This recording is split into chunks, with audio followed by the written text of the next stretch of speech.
Hello mga kachoy! For today's video mga kachoy, parang maipit ba sa kong boses ani oy? Gusto mo bang malaman paano magupit ang taper fade mga kachoy?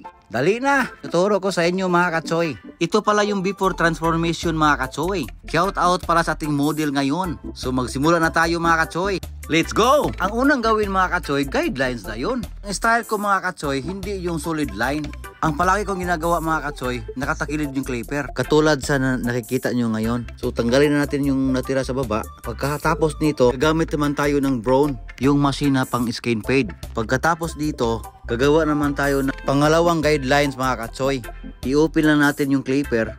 Tapos yung pangalawang guidelines mga kachoy, ang distansya niya is half inch sa unang guidelines. Para pagbura mo mamaya, hindi ka mahirapan mga kachoy. So ngayon mga kachoy, gagawa naman tayo ng pangatlong guidelines. So ang gamit natin ngayon, 1.5 nga guide. Tapos naka-close lever yung clipper natin. Pagkatapos nito mga kachoy, doon na tayo magbura sa pangalawang guidelines. So ngayon mga kachoy, gagamit naman tayo ng number 1 guide para buburahin natin yung pangalawang guideline. Tapos naka-close lever pa rin ang clipper natin.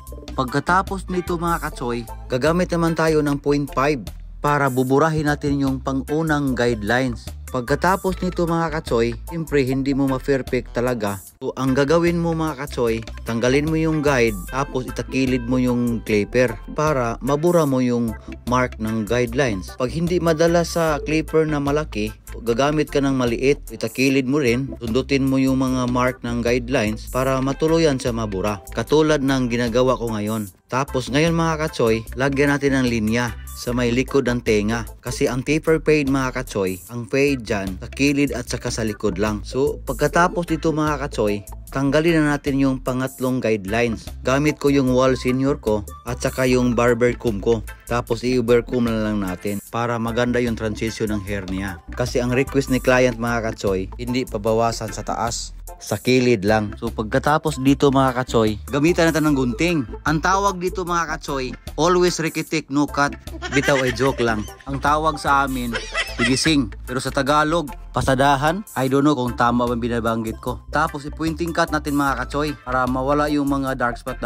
Kasi pangit tingnan sa malayo mga kachoy kung mayroong mga dark spot. Pagkatapos mga kachoy, ito na yung finished product natin mga kachoy. Kung nagustuhan mo yung tutorial ko mga kachoy, paki-like and share. Butang sa comment sa baba mga kachoy. Uy. Tapos ilagay kung taga saan ka para malaman ko din kung saan umabot yung video ko mga kachoy. Kung gusto mo pang more tutorial, ay di paki-follow na lang para updated ka kung mayroon kong mga bagong i-upload. Ganun lang. So dili lang ko magdugay mga kachoy kay layo pa tong amoa. Thank you for watching di ay mga kachoy. Hasta la vista mga choy.